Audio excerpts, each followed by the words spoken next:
What's up, everybody? Today we're going to learn 3 essential drills for stick fighting in the Filipino martial arts.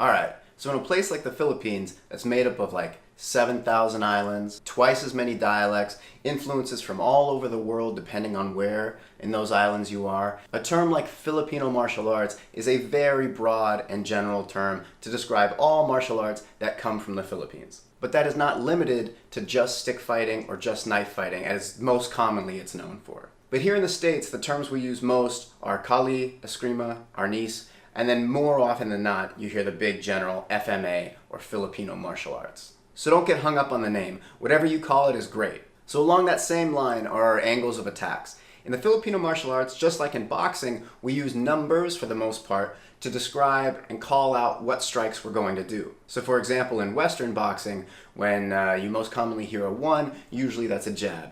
2, usually a rear straight. 3s and 4s are your hooks. 5s and 6 uppercuts, kind of like that. There are going to be different numbering systems for different schools, different teachers. That's probably the most common one. It's the one I use, but it can be totally different. The numbers are irrelevant. The number is just a way for you to identify what strikes you're doing.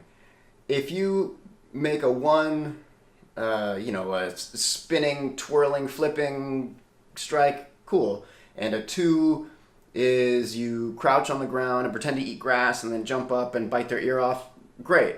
It doesn't matter. For my teaching and training, a 1 is a downward diagonal strike from my open side to my closed side.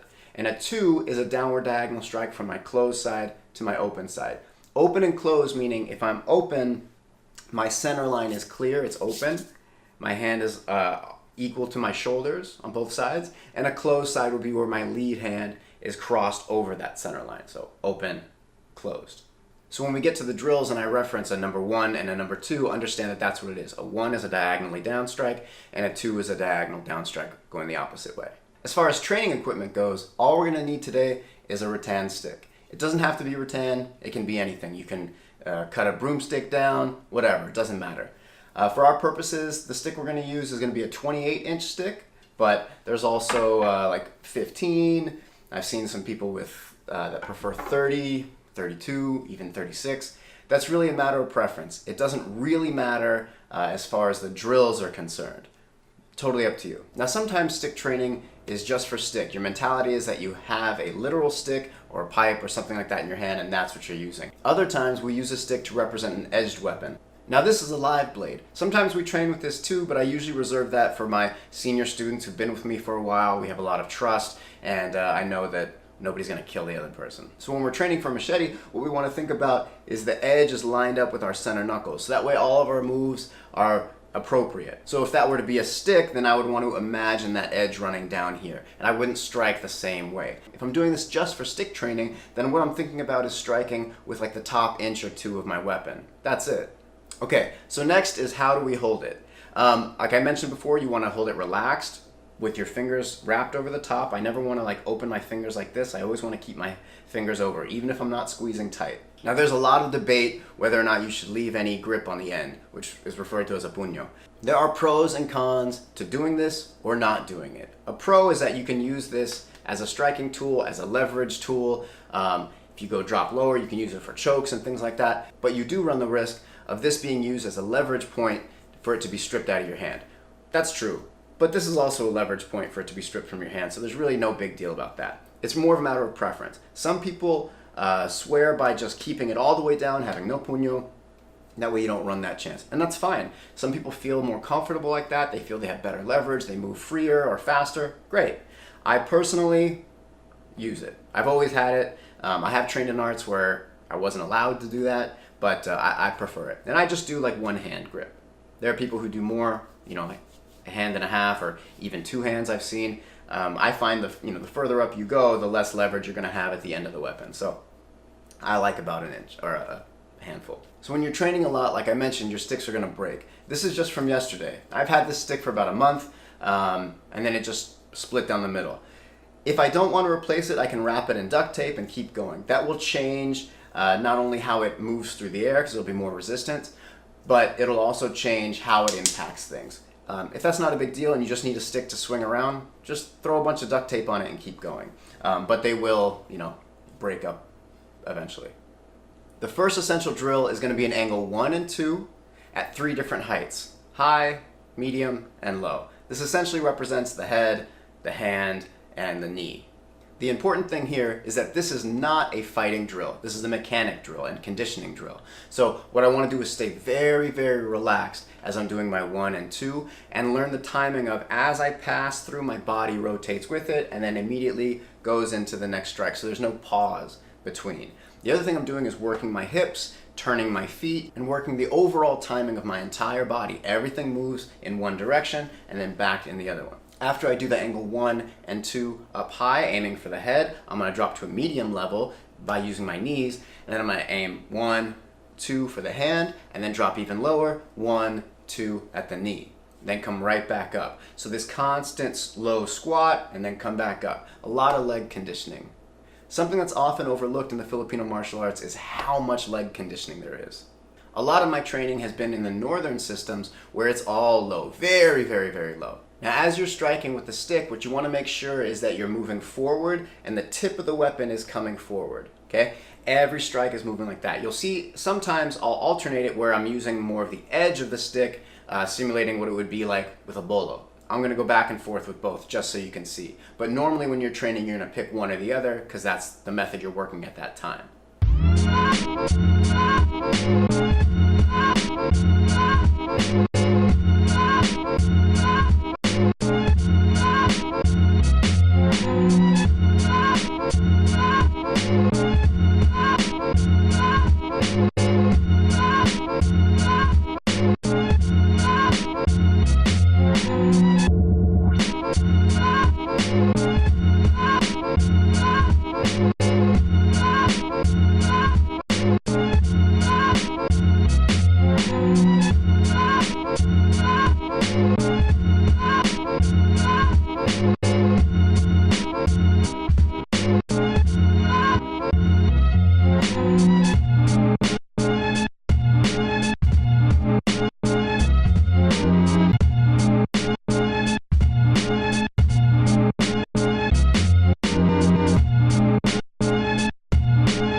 Now the next drill is going to be an angle 1 and 2 with a female triangle. The female triangle is going to be used to angle left or right going forward. There's also a male triangle which does the same thing, left or right moving back, but today we're just going to do the female triangle.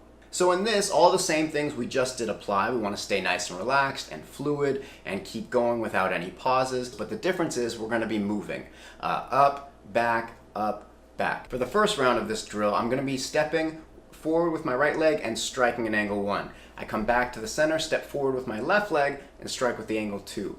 In this way, every time I strike, my center line is facing the target.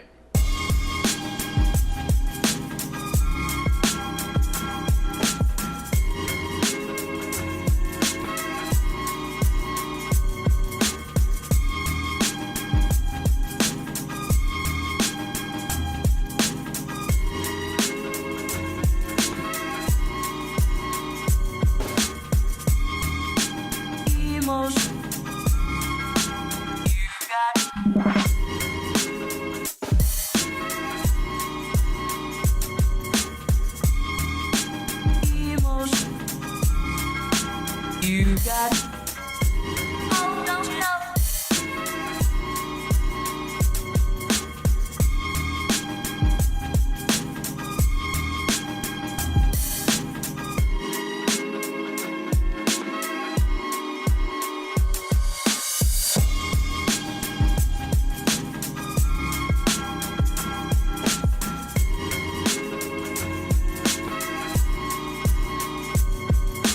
In the next round, I'll be doing it the opposite way. So as I step forward with my right leg, I'll be doing an angle 2. As I step forward with my left leg, I'll be doing the angle 1. So I'll be crossing my body. There's no right or wrong. It's just a matter of what tool is appropriate for the job at that time. You don't want to run into a situation where you're like, oh, I can't move that way. My body has never done that. So you want to work both. Now, as you're moving forward and back, you want to try not to raise up and down in between. You want to stay pretty much consistent with that same height. As you move forward, you're going to lean into that front leg, come back to center or neutral, and then as you step forward again, you're going to lean into the front leg again. So every time you step forward, you're putting your body weight behind it.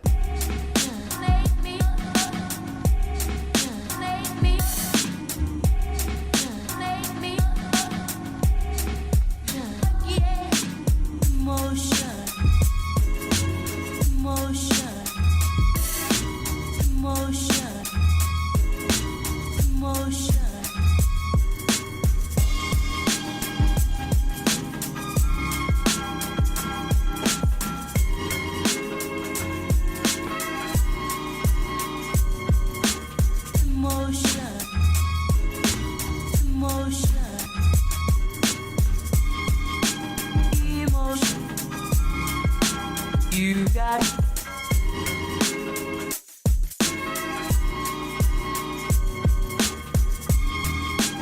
emotion. You got oh, don't you know? And the third super important drill is targeting. I can't even describe how important this is and how overlooked it is. Most people just do the techniques on each other, so I'm working in combination, but they're not really focusing on where they're hitting. Now with weapons, one of the biggest things is just striking the hand. If that person has a weapon and I can hit their hand and break their hand and they drop the weapon, a lot less of a danger for me. Now, of course not no danger, but just much less, which in a situation like this, that's kind of what you're looking to do. Get yourself out of as much danger as possible. So in this drill, we're going to put a stick in a hole. In this case, I had a cinder block along a little wall. I just put it in there and then I put a big rock in there so that way it wouldn't completely fall over or fall out. But give it enough play so that it bounces around. All I'm going to try to do is hit it with the tip of the weapon. Simple. In the first drill, I'm going to stand right in place and just work striking down. Now, in the last two drills, I did an angle 1 and an angle 2, and I'll do that a little bit in this drill, but what I'm doing more is an angle 12, which is literally just straight down. That's what I'm going to work most in this drill, but every once in a while I will do a 1 and 2. And then eventually I'll move into slowly moving left to right, front and back as I'm doing the striking, and then finally I'll go much faster, more explosive. Think of it more like I'm actually sparring somebody or fighting somebody and trying to hit those knuckles. Again, I want to stay very relaxed, keep my other hand up, breathe in through my nose, out through my mouth, and just focus on striking that hand. Be as relaxed as possible. It's okay to stare at the top of the stick where you're aiming for, but try to relax your eyes so you're not getting tunnel vision and that's all you see. That's a surefire way to get hit. It's just a bad habit to build. Even though we're not sparring or fighting right now, still try to relax your eyes and keep a broad view. This is an excellent way to build targeting skills by yourself.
there you go. Those are the 3 essential drills that I personally use and I teach with great effect. So give those a try. I hope they help you out just as they've helped me, and I'll see you in the next video. As always, please like, subscribe, share, comment, all that good stuff. It really does help me out. I appreciate all the support, and I'll see you in the next video. Peace.